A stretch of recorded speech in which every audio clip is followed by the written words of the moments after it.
안녕하세요. 유튜브 채널 바이블 아치를 운영하는 신영우라고 합니다.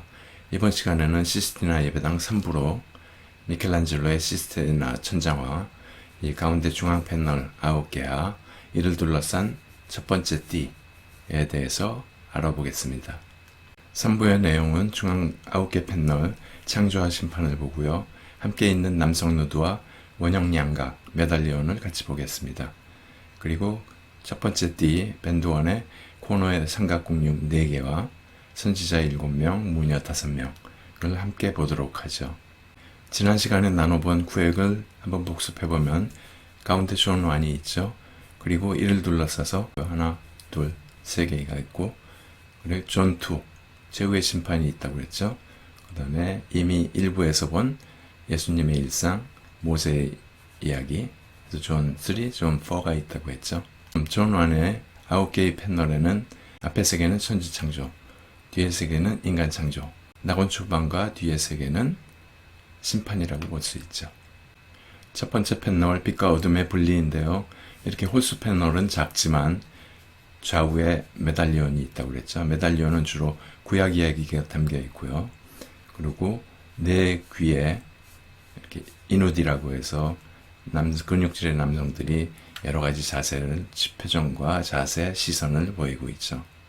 하나님은 옷자락을 휘날리며 강한 운동력을 가지고 대각선 방향으로 전진하고 계시죠.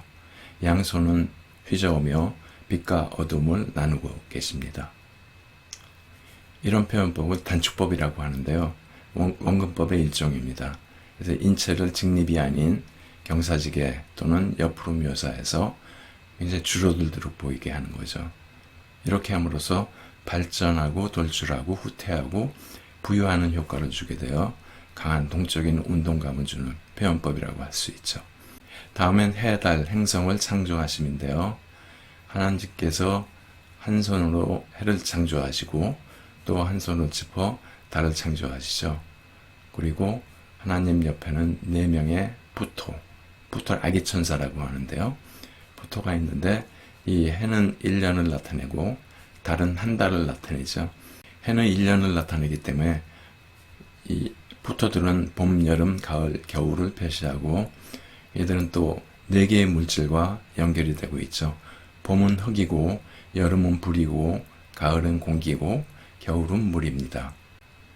그리고 하나님은 해를 중심으로 해서 완전히 180도 뒤로 돌아서 다른 창조 작업을 부지런히 진행하고 계시죠. 그래서 밑에 과일, 나무 이런 것들이 보이는데요. 여기도 단축법을 써서 하나님께서 분주하게 창조 작업을 하고 계시다는 것을 보여주고 있습니다. 세 번째 작품은 땅과 물을 가르심인데요. 하나님께서 아기천사를 대동하고 시선은 아래로 하고 양손을 펴서 땅과 물을 가르시고 계시죠. 미켈란젤로는 천사에게 날개를 달지 않았습니다. 그리고 이 작품에서 좀 다른 점은 오른손하고 왼손이 다른데요. 왼손의 이 부분이 이렇게 떨어져 나갔기 때문에 다시 다른 화가에 의해서 그려졌는데 미켈란젤로보다는 못하죠. 네 번째 패널, 아담의 창조인데요. 성경에서는 아담을 흙으로 빚어 하나님이 코에 생기를 불어넣어서 사람의 생명이 된다고 이야기하고 있는데요.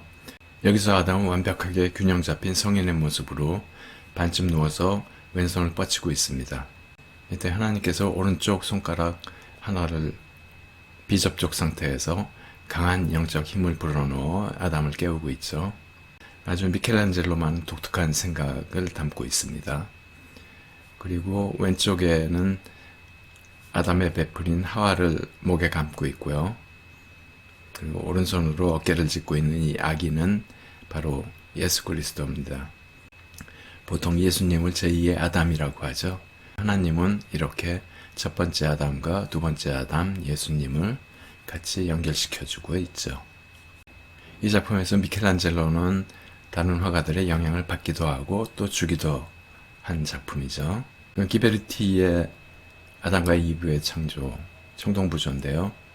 미켈란젤로는 여기서 아담과 이브의 창조에서 아이디어를 얻고 있죠. 기베르티는 이렇게 하나면에 여러 가지 이야기를 담고 있는데요. 하나님이 분주하게 창조하시는 모습, 아담의 창조, 이브의 창조, 선악과 유혹, 낙원에서 추방, 이렇게 여러 가지 이야기를 담고 있습니다. 그래서 르네상스 화가들이 기베르티의 영향을 많이 받죠. 자, 여기서 아담의 모습이 미켈란젤로 아담의 모습과 거의 흡사합니다. 반쯤 누운 자세고 한 손으로 땅을 짚고 있고 왼쪽 다리는 세우고 있죠.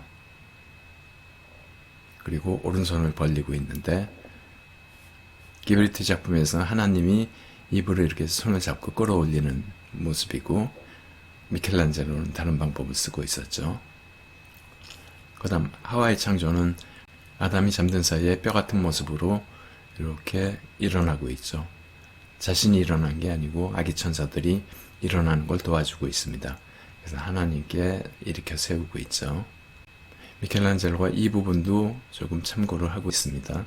미켈란젤로가 영향을 준 것으로 보이는 카라바조의 마테의 부르심인데요. 예수님이 마테를 손가락으로 지적을 하고 계시죠. 마테가 저입니까? 하고 자신의 몸을 또 한 손가락으로 지적을 하고 있는데요. 이 모습이 바로 미켈란젤로에서 따온 것이 아닌가 그렇게 추측들을 하고 있죠. 다섯 번째 판넬은 이브의 창조인데요. 기베르티 그림과 같이 아담이 잠든 사이에 옆구리 부분에서 이렇게 다리가 나오고 있죠. 하나님은 비접촉 상태에서 이브를 일으켜 세우고 있는 거죠. 바이블 아츠는 보고 들으며 즐기는 성경을 추구합니다. 바이블 아츠가 여러분들께 도움이 되고 앞으로도 기대가 된다면 구독, 좋아요, 알람 설정 꾹 눌러주시고 댓글도 부탁드립니다. 여러분들의 관심은 제가 더 나은 콘텐츠를 제작하는데 큰 동기부여가 됩니다. 감사합니다. 다음 여섯 번째 판넬은 타락과 에덴 동산에서 추방인데요. 앞에 5개가 창조라고 볼 수 있으면 여기부터는 심판으로 볼 수 있습니다. 천사와 사탄 사이에 가운데 줄을 그어보면 두 번째 패널 해달 창조에서 해를 중심으로 해서 하나님이 돌아서서 분주하게 움직이는 거, 그거랑 똑같은 묘사이죠. 이를 동시성의 묘사라고 하는데 동일한 인물이 두 개의 사건에 나타나는 것이죠. 천사와 사탄을 동일한 인물로 보는 것은 사탄은 원래 천사였었는데 타락해서 사탄이 된 것이죠. 그래서 뒷모습을 보이고 아담을 유혹하죠. 돌아서서 아담과 하와를 낙원에서 추방하는 장면을 보이고 있죠. 타락은 뱀에 의해서, 추방은 천사에 의해서 라 보여주고 있습니다. 미켈란젤로는 이 추방 장면을 마사초의 작품에서 힌트를 얻고 있는데요.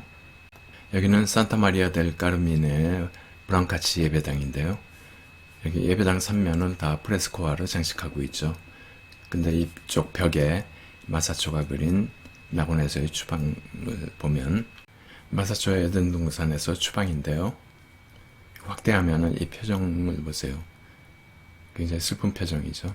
그러고 후회했다 라고 생각하는 표정이고요. 미켈란젤로는 이 작품을 보고 여러 차례 스케치를 그렸다고 하죠. 추방에서 이와 흡사한 모습을 그려주고 있습니다. 7번째 판넬 노아의 감사제사인데요. 원래 홍수부터 나오고 이게 다음에 나와야 되는 것인데 그림의 폭관계로 순서가 바뀌었습니다. 홍수가 끝나고 노아 가족들은 모두 하나님께 번제를 드리죠. 번제물들을 잡고 분주하게 준비하는 모습을 보여주고 있습니다. 8번째 판넬은 홍수 심판인데요. 하나님께서 인간의 교만을 홍수로 심판하시죠. 노아 가족들은 이렇게 안전하게 방주를 지어 여기 대피하고 있고요. 여기 방주에 들어가려고 접근하는 무리들이 있고요.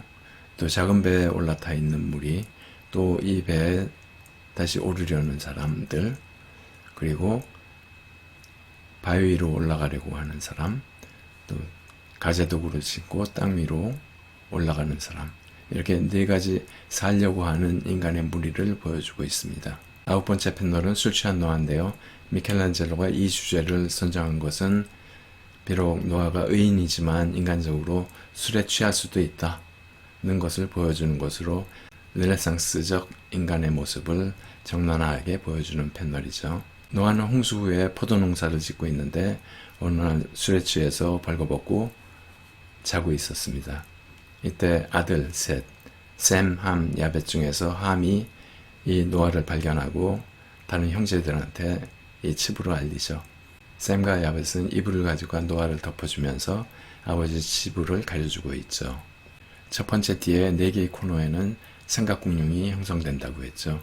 삼각공룡에 이스라엘을 구한 의인들의 이야기가 담겨져 있다고 했는데요.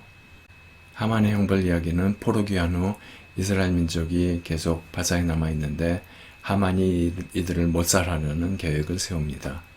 이때 왕비가 된 에스더가 왕에게 이 사실을 고하여 하만이 처형되고 이스라엘 민족이 말살 위기에서 살아남는다는 이야기를 담고 있죠. 모세와 눕뱀 이야기인데요. 광야 생활에 지친 이스라엘 백성들이 불평과 언명을 하자 하나님이 불뱀을 보내주죠. 그래서 불뱀이 사람들을 막 물고 있자 다시 이 백성들은 모세에게 이 해결책을 구하죠. 모세가 장대 위에 눕뱀을 달아 이것을 보면 뱀에 물린 자가 치유된다는 이야기를 담고 있죠. 여기서 이 사람들의 군상은 라우콘 군상에서 힌트를 얻고 있습니다. 다윗과 골리앗 이야기는 다윗이 물맷들러 거인 골리앗을 쓰러뜨리죠. 그리고 바로 가서 머리채를 잡고 칼로 목을 베려는 순간을 포착하고 있습니다. 유디과 홀로페르네스 이야기인데요. 홀로페르네스는 아수르의 장군이고요.